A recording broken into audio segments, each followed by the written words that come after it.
नमस्कार दोस्तों, NN classes के ऑनलाइन पोर्टल पे आप सभी लोगों का स्वागत है। तो आप सभी को भारतीय स्वतंत्रता दिवस की हार्दिक शुभकामनाएं। सभी को हैप्पी इंडिपेंडेंस डे। और आशा करता हूं कि सभी लोगों ने अपना स्वतंत्रता जो दिवस है उसे अच्छे से मनाया होगा। तो आप सभी लोगों को एक बार फिर से स्वतंत्रता दिवस की हार्दिक शुभकामनाएं, है ना। और यह जो स्वतंत्रता है ये बनी रहे, क्योंकि आप जानते हैं कि जो स्वतंत्रता है, व्यक्तिगत स्वतंत्रता हमारा एक मौलिक अधिकार भी है ना, फंडामेंटल राइट्स भी है।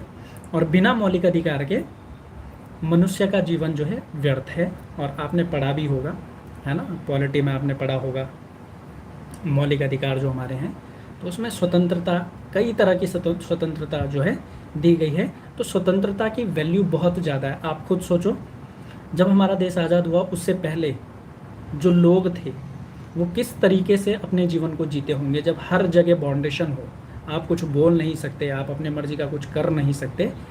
तो सोचिए इस स्वतंत्रता की क्या वैल्यू है। तो हमें इसकी महत्ता को समझना चाहिए और हमें इसके लिए जो है जितना हो सके आवश्यकता पड़ने पर हमें इसके लिए कार्य अवश्य करना चाहिए। अगर भविष्य में कभी ऐसी कोई नौबत या ऐसी कोई आवश्यकता आन पड़ती है तो हमें बिल्कुल जो है इस स्वतंत्रता के लिए कार्य करना चाहिए।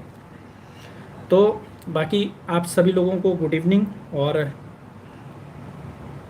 आज का जो सेशन है बेसिक सा सेशन है। मैं दो छोटे से टॉपिक यहाँ पर आपको आज करवाऊँगा, जैसे आपने थंबनेल में देखा होगा। चूँकि आज हमारा केमिस्ट्री का टेस्ट होना था लेकिन सर थोड़े से बिजी थे, तो मैंने अभी आपका जो है एक छोटा सा सेशन जो कि जूलॉजी प्राणी विज्ञान का होगा, टैक्सोनॉमी का, तो ये मैं यहाँ पर करूँगा। बाकी आप जानते हो कि कल से हमारा बैच शुरू हो रहा है और धन्यवाद आप सभी लोगों का, काफ़ी इनरोलमेंट हो गए हैं बच्चों के। तो कल से हमारा बैच जो है वो सुचारू रूप से शुरू हो जाएगा। मॉर्निंग 7 बजे फिजिक्स की क्लास चलेगी और देन 1.25 घंटे की क्लास के बाद केमिस्ट्री की क्लास, फिर आपका 1 घंटे का गैप होगा, फिर आपका 10 बजे के बाद जो है मैथ्स की क्लास चलेगी। और ये शेड्यूल आ जाएगा, जैसे एप्लीकेशन पे भी बॉटनी, जूलॉजी और उत्तराखंड जीएस का शेड्यूल आ रहा है, तो फिजिक्स और केमिस्ट्री का आ जाएगा। उसके लिए चिंता नहीं करनी है, ठीक है। तो बाकी जो भी बच्चे जो इनरोल करना चाह रहे हैं, जो वेट कर रहे हैं, जो तैयारी करना चाह रहे हैं, वेट मत करो, क्योंकि देखो समय निकलता जाएगा। कल एक दिन हो जाएगा, फिर अगला दिन, फिर क्लास छूट दी जाएगी लगातार, है ना। तो वेट नहीं करना है आपको, तुरंत जो है बैच को इनरोल कर लेना है ना। वेट करोगे तो देखो वेट करते ही रह जाओगे। हम मेहनत कर रहे हैं, आप भी मेहनत करो। देखो फ्यूचर कभी किसी के हाथ में नहीं होता, बट हम उसके लिए काम जरूर कर सकते हैं, है ना। हम अच्छे फ्यूचर के लिए काम जरूर कर सकते हैं, अच्छे तरीके से काम कर सकते हैं। तो लक्ष्य बैच जो कि कल से शुरू हो जाएगा, ऑल इन वन बैच है। प्रयोगशाला सहायक जो उच्च शिक्षा विभाग है उसके लिए, पर्यावरण पर्यवेक्षक और विधि विज्ञान जो अपना प्रयोगशाला सहायक है, फॉरेंसिक लैब असिस्टेंट, उसके लिए तो कल से शुरू हो जाएगा, ठीक है। कल 16 तारीख है, कल से शुरू हो जाएगा। लाइव क्लास चलेगी इसमें मॉर्निंग में कल 7 बजे से, ठीक है। तो सभी रेडी रहें, है ना। फीस इसकी है 1999। आप प्ले स्टोर में जाएं, वहाँ से एप्लीकेशन को डाउनलोड कर सकते हैं। एनएन क्लासेस सर्च कीजिएगा, एप्लीकेशन आपको शो हो जाएगी, ठीक है। बाकी लक्ष्य बैच है सबके लिए, ऑल इन वन, एक ही तरह की तैयारी इसमें करवाई जाएगी। और बायलिंगुअल ये होगा, है ना, इंग्लिश होगा, इंग्लिश मतलब हिंदी प्लस इंग्लिश, दोनों लैंग्वेज में आपको इसमें करवाया जाएगा। तो जब क्लास लेने बैठोगे तो एक काम जरूर करना है, एक पेन और एक कॉपी ज़रूर लेके बैठना, क्योंकि देखो टीचर भी लिखेगा, आपको भी लिखना पड़ेगा, ठीक है। तो नोट्स अपने साथ साथ में बनाते हुए चलने हैं, जैसे जैसे टीचर आपको बताएंगे, ठीक है। चलिए, तो ये अपना बैच है, आप कर लेना। अब मैं बात कर लेता हूँ, जो मैं टॉपिक अभी 2 छोटे छोटे टॉपिक करवाऊँगा अच्छे से, ठीक है। तो टॉपिक कौन सा है? टॉपिक है टैक्सोनॉमी, या जिसे हम क्या कहते हैं, वर्गीकी। क्या कहते हैं? वर्गीकी, वर्गीकी, ठीक है। टैक्सोनॉमी। तो देखो टैक्सोनॉमी क्या है, आप देखोगे कि टैक्सोनॉमी या वर्गीकी जो है आपके सिलेबस में दे रखा है, तीनों ही सिलेबस में है। यानी जो आपका lab assistant higher education department है उसमें भी है, इन्वायरमेंटल सुपरवाइज़र में भी है और फॉरेंसिक लैब असिस्टेंट में भी है। तो देखो टैक्सोनॉमी है क्या, आप जानते हो शुरू से ही, मतलब जब से लाइफ है और जब मानव सोचने योग्य, मतलब जब से ह्यूमन में जो है बुद्धि का विकास हुआ है, जब से इंटेलिजेंसी आई है, तब से ह्यूमन अपने आसपास के जितने प्लांट्स हैं, जितने और एनिमल्स हैं, उनके लिए, उनको जानने के लिए, कौन कौन से स्पीसीज़ है, कौन कौन से प्लांट है, उन्हें जानने के लिए उत्सुक रहा है, शुरू से ही एक्साइटेड रहा है। तो फिर जितने भी कोई भी एनिमल हो, मतलब कोई भी एनिमल हो या प्लांट हो, है ना, कोई भी एनिमल हो या प्लांट हो, उसको आइडेंटिफाई करना, ठीक है, यानी उसको एक पहचान देना, प्लस उसका नोमेनक्लेचर करना, यानी उसका नामकरण करना या उसका नोमेनक्लेचर करना, यानी कि उसको एक नाम देना, और साथ ही साथ उसे क्लासिफाइड करना, है ना, उसे क्या कर देना, क्लासिफाइड। तो इसे मतलब किसी भी एनिमल, किसी भी प्लांट यानी किसी भी जंतु या किसी पौधे को एक पहचान देना, या उसे एक नाम देना, या फिर उसको क्लासिफाइड करना, ये तीनों, इसका जो स्टडी होता है वो किसके अंदर होता है, वो होता है टैक्सोनॉमी यानी वर्गीकी के अंदर। ठीक है, तो बेसिक है ये, मतलब ये थ्योरी है, कहने का मतलब ये आपको समझाने के लिए कि हाँ भाई टैक्सोनॉमी के अंदर हम क्या पढ़ते हैं। तो टैक्सोनॉमी के अंदर क्या पढ़ा जाता है, किसी एनिमल और प्लांट का आइडेंटिफिकेशन, उसका नोमेनक्लेचर या फिर उसका क्लासिफिकेशन। ठीक है, तो ये हमारा किसके अंदर आता है, टैक्सोनॉमी के अंदर आता है। तो आपको अब इस ब्रांच का पता लग गया, ये बायोलॉजी के अंदर एक ब्रांच है, ठीक है ना। अब देखो ये जो टैक्सोनॉमी है इसे सिस्टमैटिक्स भी कहते हैं। क्या कहते हैं,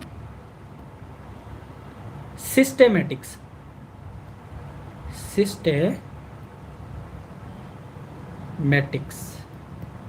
ठीक है, इसको क्या कहते हैं, इसको सिस्टमैटिक्स भी कहते हैं। अब सिस्टमैटिक्स इसको कहते हैं, वेट कीजिए, हाँ, तो इसे सिस्टमैटिक्स कहते हैं। अब आप सोचेंगे कि भाई ये सिस्टमैटिक, ये वर्ड आया कहाँ से है, तो देखो सिस्टमैटिक्स ही टैक्सोनॉमी है और इसे ही वर्गीकी कहते हैं। अब ये सिस्टमैटिक्स आया कहाँ से है, तो ये सिस्टमैटिक्स आया है भाई सिस्टेमा वर्ड से। किससे आया है, सिस्टेमा वर्ड से आया है, यानी सिस्टमैटिक कहाँ से आया है, सिस्टेमा वर्ड से आया है। और ये कैसा वर्ड है, तो भाई ये जो है ये लैटिन लैंग्वेज का है। किसका है, लैटिन लैंग्वेज का वर्ड है। तो सिस्टमैटिक्स कहाँ से आया है, सिस्टेमा वर्ड से आया है। और ये सिस्टेमा कैसा वर्ड है, तो भाई ये लैटिन लैंग्वेज का है। और इसका जो मतलब होता है, इसका मतलब होता है कि भाई जो हमारे लिविंग्स हैं उनके लिए एक सीक्वेंस सेट करना, या फिर उनके लिए एक नियमित व्यवस्था बनाना, उनके लिए एक सीरियल वाइज एक सीक्वेंस सेट करने का मतलब क्या होता है, सिस्टमैटिक्स होता है। ठीक है, अब आप जानते हो कि भाई हमने देखा कि भाई टैक्सोनॉमी के अंदर हम क्या कर रहे हैं कि किसी एनिमल, किसी प्लांट को हम क्या कर दे रहे हैं, उसे आइडेंटिफाइड कर रहे हैं, है ना, उसका नोमेनक्लेचर कर रहे हैं, उसे क्लासिफाइड कर रहे हैं। तो अब हम किसी भी एनिमल को जो जूलॉजिक नेम या जो साइंटिफिक नेम देते हैं, तो उसमें दो संस्थाएं, दो इंस्टीट्यूशन मोस्ट इंपॉर्टेंट है। कौन कौन सी हैं, पहली है ICZN, किसी को इनका नाम पता है तो जल्दी बताओ। दूसरी है ICBN, चलिए बताएं, किसी को इनके नाम पता है तो फटाफट से बताओ, किसी को पता है कि इन दोनों के नाम क्या हैं। और देखो आपके पेपर में ये फुल फॉर्म बिल्कुल पूछी जा सकती है, आपके पेपर में ये फुल फॉर्म बिल्कुल पूछी जा सकती है कि भाई ICZN का फुल फॉर्म बताइए, या फिर ICBN का फुल फॉर्म बताइए। चलो, किसी को पता है कमेंट करेंगे, किसी को ICZN या ICBN का फुल फॉर्म पता है, नहीं, गुड इवनिंग भाई, गुड इवनिंग, नहीं किसी को नहीं पता। तो देखो इसका जो फुल फॉर्म होता है वो होता है इंटरनेशनल, हाँ बहुत बढ़िया, international code of zoologic nomenclature, बहुत बढ़िया गीत। तो देखो इंटरनेशनल, ठीक है, कोड ऑफ जूलॉजिकल नोमेनक्लेचर, ठीक है, नोमेनक्लेचर। सेम सिमिलरली आपका यहाँ पे भी है ना, इंटरनेशनल कोड ऑफ बॉटनी, बाकी सिमिलर है। तो ध्यान रखना ये करते क्या हैं, तो आपके पास पेपर में आपसे फुल फॉर्म पूछी जा सकती है। तो इनका फंक्शन क्या है, तो इनका फंक्शन है, देखो ये जो जूलॉजिक है ये नाम देता है जो आपके एनिमल्स होंगे उनको। दूसरा जो ये बॉटनी वाला है ये नाम किसको देता है, बॉटनी वाले को देता है, ठीक है। तो आपसे सीधे क्वेश्चन पूछा जा सकता है कि भाई ICZN का एब्रीविएशन, इसका फुल फॉर्म क्या है, आपको दे देगा ICBN दे देगा कि इसका फुल फॉर्म क्या है, ठीक है। तो वहाँ पर जो है कंफ्यूज नहीं होना है, B से बॉटनी ध्यान रखना है और Z से जूलॉजी ध्यान रखना है। अब देखो वैज्ञानिक तो बहुत से हुए, जैसे अरस्तु हुए, है ना, अरस्तु, प्लिनी, इन्होंने क्या किया, इन्होंने जो हमारे पूरी अर्थ पे जो प्लांट हैं, जो एनिमल है, उनको क्लासिफाइड करने की कोशिश की। तो उसको तो मैं अभी यहाँ पर ज़्यादा डिस्कस नहीं करूँगा, उसे हम लोग कल विस्तार में यही क्लास करेंगे एप्लीकेशन पे। तो जो लोग भी बैच में जुड़ना चाह रहे हैं तो वहाँ पे जुड़ सकते हैं। लेकिन यहाँ पर मैं सीधे आपको लेके चलता हूँ जो कार्ल लीनियस, जिन्हें हम कैरोलस लीनियस कहते हैं, उनकी जो प्रोसेस, उन्होंने जो मेथड दिया था बाइनोमियल नोमेनक्लेचर, उस पे चलते हैं, है ना। तो आप जानते हो कार्ल लीनियस जो हैं, कार्ल लीनियस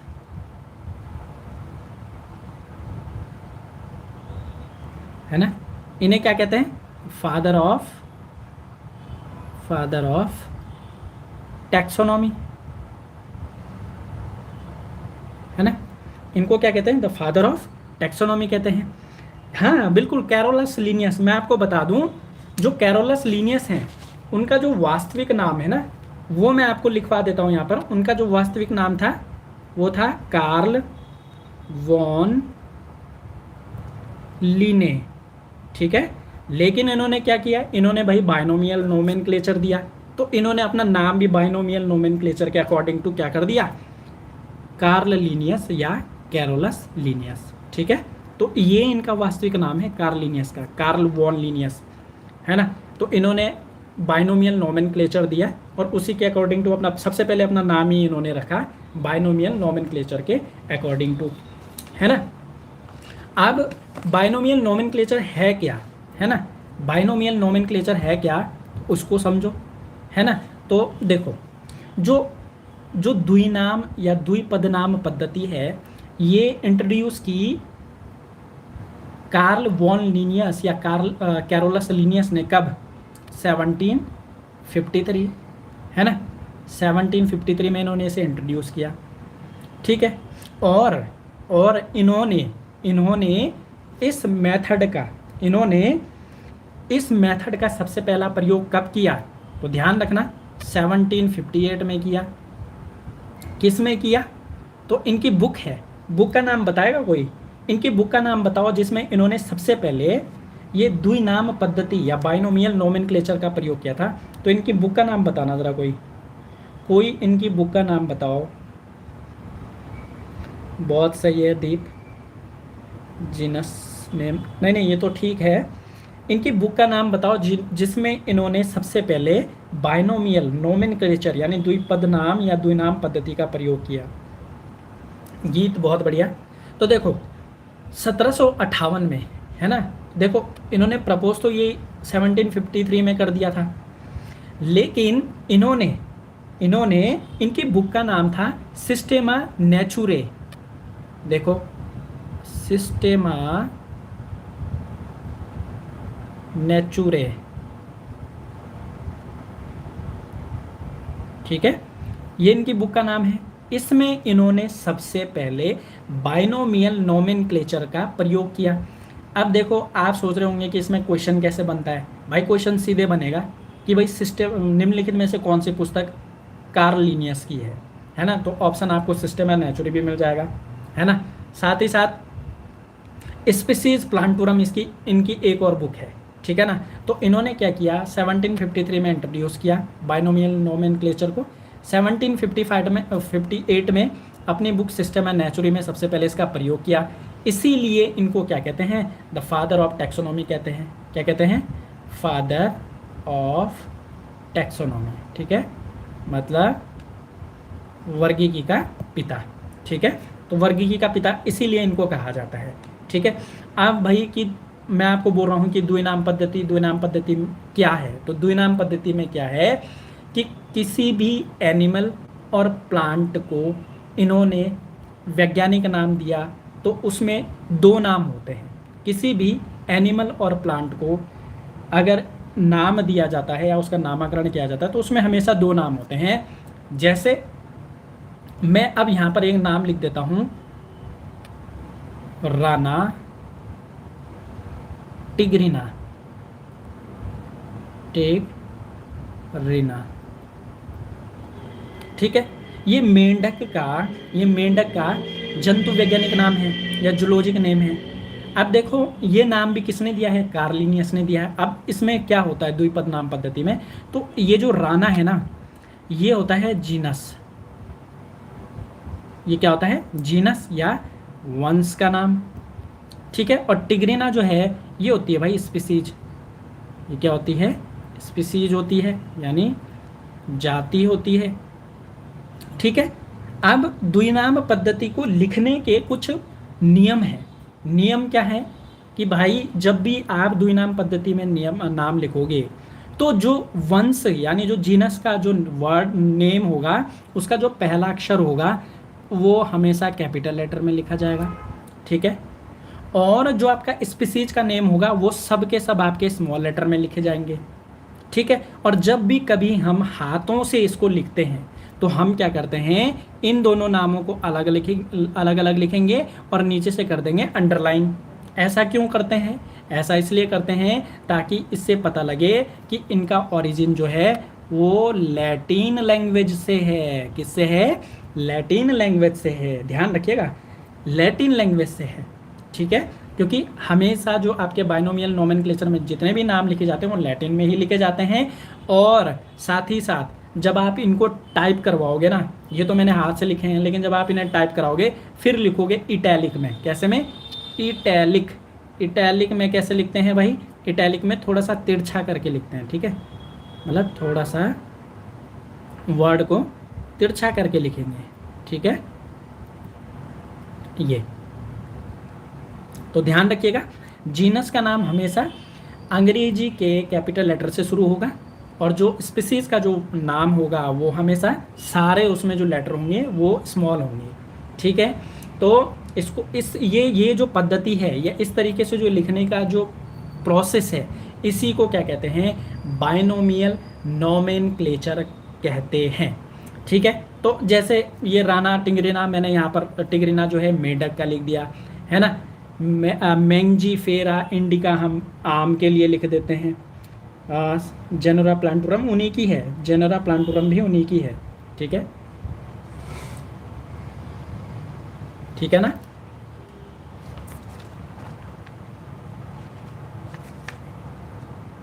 चलिए समझ आया यहाँ तक, यहाँ तक समझ आया। हाँ दीप जी बता तो दिया है, कार्लिनियस की ही है, जेनेरा प्लांटुरम भी उन्हीं की है।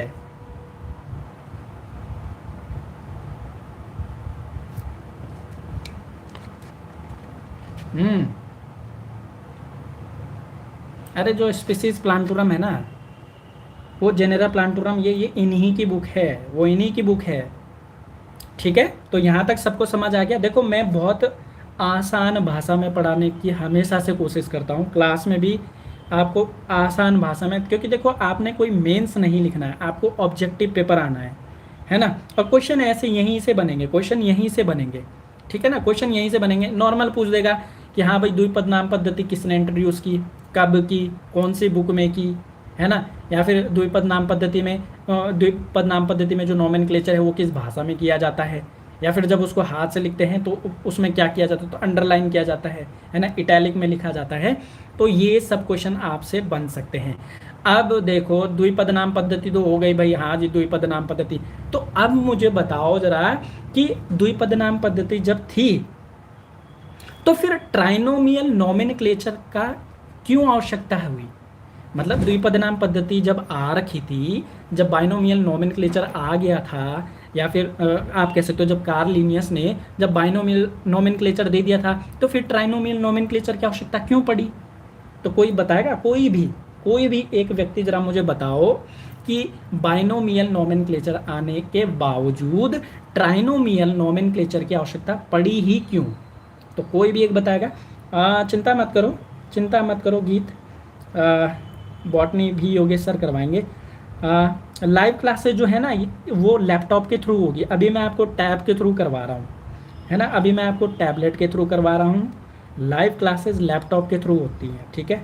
जो पावर पॉइंट प्रेजेंटेशन होती है उसके थ्रू होती है, उसमें जो है लिखने में सुविधा होगी आपको, नोट्स बनाने में वो आसान रहता है उसमें, ठीक है। और जो हम लोग जो लिखेंगे वो आपको पीडीएफ के थ्रू मिल भी जाता है, इसलिए वो मेथड ज़्यादा बेटर है, क्योंकि बोर्ड पे कुछ क्लासें होंगी तो फिर आपको पूरा करना पड़ेगा। हम जो लिखेंगे उसकी पीडीएफ आपके पास आ जाएगी, ठीक है। इसलिए हम लोग जो है लैपटॉप के माध्यम से करवाते हैं। उसमें जो भी हम लैपटॉप पे जो हम पावर पॉइंट में जो आपको समझाएंगे वही पीडीएफ आपको आ जाएगी, ठीक है। तो वो रिवीजन के लिए आपके सही रहेगा, ठीक है। चलो भाई बताओ ज़रा, आप कोई है जो बताएगा कि भाई बाइनोमियल नोमेनक्लेचर जो है अगर आ गया था, मतलब हमने जब लिख दिया था कि भाई मेंजीफेरा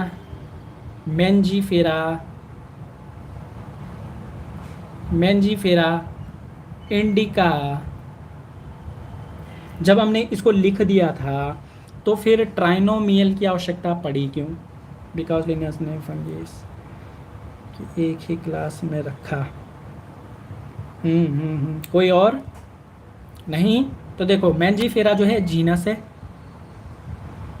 ठीक है, और ये क्या है, ये स्पीसीज है, ठीक है। तो देखो कभी कभी क्या है मैं आपको बताता हूँ, लेकिन उससे पहले एक क्वेश्चन पूछूंगा, भाई स्पीसीज क्या होती है?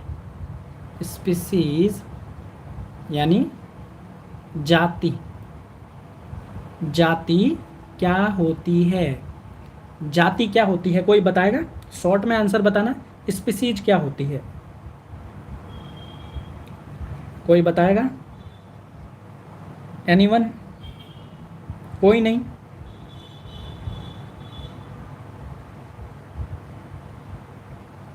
नहीं? चलो मैं ही बता देता हूँ। देखो स्पीसीज जो है ना, ऐसा ग्रुप होता है, एनिमल्स का ऐसा ग्रुप होता है जो सेक्सुअली रिप्रोडक्शन करके अपनी जैसी और जो वैराइटीज़ होती हैं या अपनी जैसी और जो संतानें होती हैं, है ना, उनकी उत्पत्ति कर सके, ठीक है। स्पीसीज क्या होता है? जो अपने जैसे जीवों को ही बना सके या अपने जैसे ही जीव जो है उत्पन्न कर सके, वैसा ग्रुप क्या, उस ग्रुप को हम क्या कहते हैं? उसको कहते हैं स्पीसीज। अब क्या होता है, हाँ बिल्कुल, आपस में हाइब्रिड कर सकते हैं, बिल्कुल। तो अब क्या हुआ, देखो होता क्या है, जैसे पेसर, अब मुझे कोई जो मैं लिख रहा हूँ यहाँ पर, पेसर डोमेस्टिकस, ठीक है। बताना ये किसका जंतु वैज्ञानिक नाम है?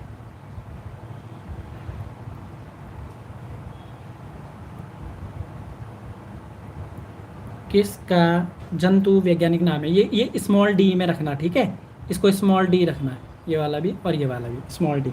बताना ये किसका जंतु वैज्ञानिक नाम है? अब मैंने ये जो है ट्राइनोमियल जो नोमेनक्लेचर है उसके अंदर इसको लिखा है। चलो बताओ ज़रा किसका है ये? पेसर डोमेस्टिक्स या डोमेस्टिकस किसका है ये? चलिए फटाफट से बताएंगे। नहीं, देखो ये जो है ना स्पैरो होती है ना, जो जिसे हम गोरैया कहते हैं, ये उसका जंतु वैज्ञानिक नाम है, घरेलू चिड़िया जिसको हम कहते हैं। अब देखो जरा, मैं एक और चीज़ आपको लिखवाता हूँ। पेसर डोमेस्टिकस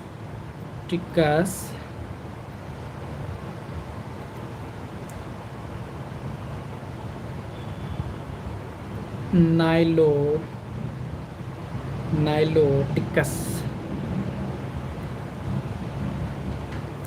ये भी स्पैरो का ही जंतु वैज्ञानिक नाम है। पेसर डोमेस्टिकस डोमेस्टिकस, ये भी स्पैरो का नाम है। और पेसर डोमेस्टिकस नाइलोटिकस, ये भी स्पैरो का नाम है। अब ये क्या चक्कर है भाई, दोनों के नाम अलग अलग कैसे? तो देखो, ट्राइनोमियल नोमेनक्लेचर का यहीं पे यूज होता है जब क्या होता है, किसी स्पीसीज में, जब किसी स्पीसीज में सब स्पीसीज आ जाए, जब किसी स्पीसीज में सब स्पीसीज यानी उपजाति या उप प्रजाति आ जाए, स्पीसीज। तो जब किसी स्पीसीज में क्या आ जाए, सब स्पीसीज या उपजाति आ जाए, वहाँ पर प्रयोग होता है भाई ट्राइनोमियल नोमेनक्लेचर। इसलिए इसकी आवश्यकता पड़ी। और ये जो पेसर डोमेस्टिकस डोमेस्टिकस है, ये स्पैरो या फिर आप कह सकते हो घरेलू स्पैरो या घरेलू चिड़िया, या फिर आप कह सकते हो यूरोपीय चिड़िया, यूरोपीय चिड़िया कह सकते हो आप इसे। तो ये इसका जो है जूलॉजिक नेम है। और जो ये पेसर डोमेस्टिकस नाइलोटिकस है, ये नाम किसका है? तो ये नाम है भाई जो नील घाटी, मिस्र में जो नील घाटी है, नील नदी की घाटी, वहाँ पर पाए जाने वाली स्पैरो का ये जंतु वैज्ञानिक नाम है। तो इनको डिफ्रेंशिएट करने के लिए, मतलब देखो, जीनस स्पीसीज, और जब स्पीसीज के नीचे भी सब स्पीसीज आ जाए, जब स्पीसीज के नीचे भी सब स्पीसीज आ जाए, वहाँ पर जरूरत पड़ती है ट्राइनोमियल नोमेनक्लेचर यानी त्रिनाम पद्धति की। और इसको जो इंट्रोड्यूस किया था वो किया था भाई हक्सले एंड स्ट्रिकलैंड, ठीक है। तो द्विनाम पद्धति किसने की थी? तो कार्ल लिनियस ने की थी। और त्रिनाम पद्धति या ट्राइनोमियल जो नोमेनक्लेचर है वो किसने किया था? वो हक्सले और स्ट्रिकलैंड ने किया था। तो ये हमारा छोटा सा टॉपिक था, ठीक है। तो यहाँ से क्वेश्चन कैसे बनेगा मैं आपको सिंपली बताता हूँ। देखो, सीधे क्वेश्चन पूछ लेगा भाई ट्राइनोमियल नोमेनक्लेचर किसने दिया? हक्सले और स्ट्रिकलैंड। अब पूछ सकता है आपको कि भाई जो ट्राइनोमियल नोमेनक्लेचर है उसकी आवश्यकता क्यों पड़ी? तो वहाँ दे सकता है कि जो हमारी सब स्पीसीज है उनका ओरिजिन जब हो जाए तब वहाँ पे हम ट्राइनोमियल को प्रयोग करते हैं। यहाँ पर पूछा जा सकता है कि भाई पेसर डोमेस्टिकस नाइलोटिकस ये किसका जो है जूलॉजिक नेम है? तो नील घाटी में, नील नदी की घाटी में जो स्पैरो जो है उसका ये जंतु वैज्ञानिक नाम है, ठीक है। देन मेंजीफेरा इंडिका, ये तो बेसिक है, इसे तो नहीं पूछेगा। फिर आपसे पूछा जा सकता है कि भाई जो आपका बाइनोमियल नोमेनक्लेचर है उसमें जो नाम होते हैं, तो पहला नाम क्या होता है? तो वो जीनस होता है, दूसरा क्या होता है? स्पीसीज होता है, ठीक है।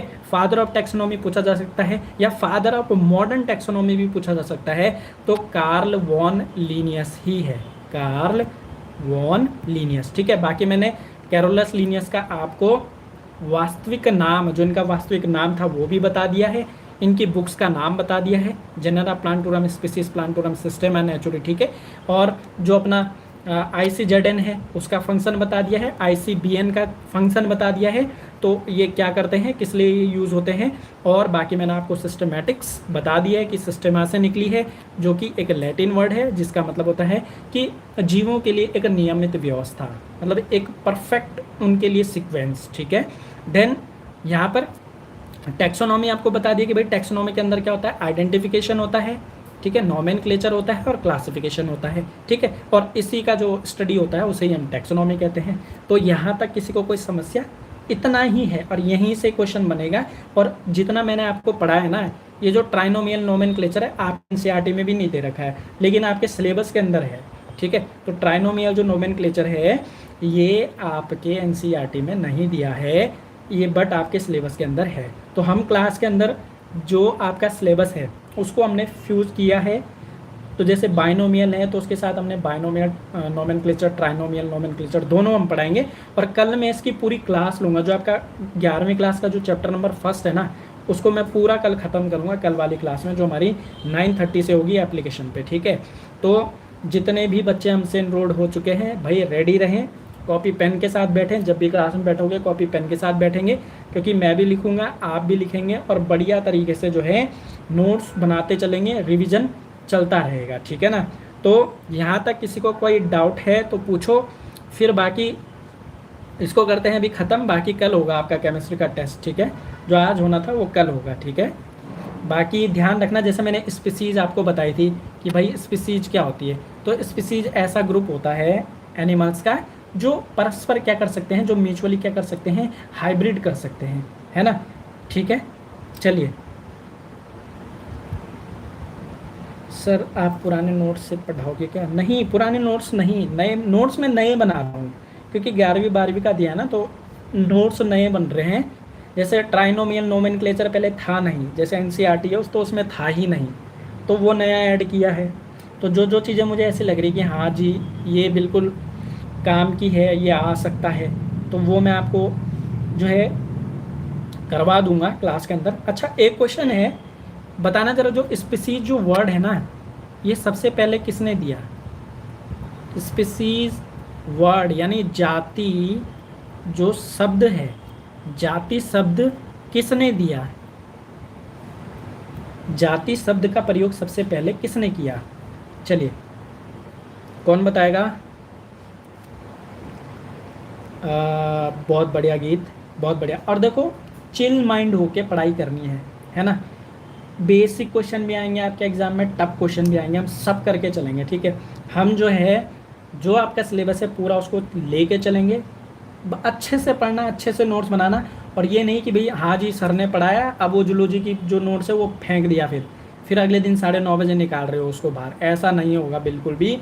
जितना हम क्लास में पढ़ाएंगे उसके बाद आपको खुद से बुक को चेक करना, भाई कोई टॉपिक छूटा तो नहीं, कुछ चीज़ छूट तो नहीं गई, कहीं समझ नहीं आता तो बिल्कुल पूछना है वो, ठीक है ना। क्योंकि क्या है, हम आपको पूरा प्रॉपर सिलेबस करा के देंगे, अगर मतलब कोई टॉपिक छूट गया कहीं से, कोई चीज़ रह गई तो बिल्कुल बोलना है उसके लिए, ठीक है। तो उसे एट द एंड जैसे चैप्टर ख़त्म होगा तो हम लोग कंसिडर कर देंगे, ठीक है। बाकी निश्चिंत रहो, सभी टीचर बहुत अच्छे से आपको पढ़ाने वाले हैं। और गीत का और नविता दोनों का आंसर बिल्कुल सही है भाई। जॉन रे पहले ऐसे साइंटिस्ट थे जिन्होंने किसी जीव के लिए सबसे पहले स्पीसीज वर्ड का प्रयोग किया। तो चलिए अभी करते हैं इसको अब यहीं पे ख़त्म। अब आपको फिर मिलेंगे नए टेस्ट के। देखो अब जो टेस्ट है, जो मेरा बायोलॉजी का टेस्ट है, एप्लीकेशन वाला टेस्ट सैटरडे को आएगा, और जो आपका टेस्ट है यूट्यूब वाला टेस्ट ये भी सैटरडे को रात को आएगा 8 बजे, ठीक है। तो बाकी जो सैटरडे वाला टेस्ट एप्लीकेशन का है उसकी डेट जल्दी ही आपके एप्लीकेशन में आ जाएगी। तो चलिए अभी इसको यहीं पे ख़त्म करते हैं। बाकी किसी का कोई डाउट तो पूछो, किसी का कोई डाउट है तो पूछ लो, फिर ख़त्म करते हैं इसे।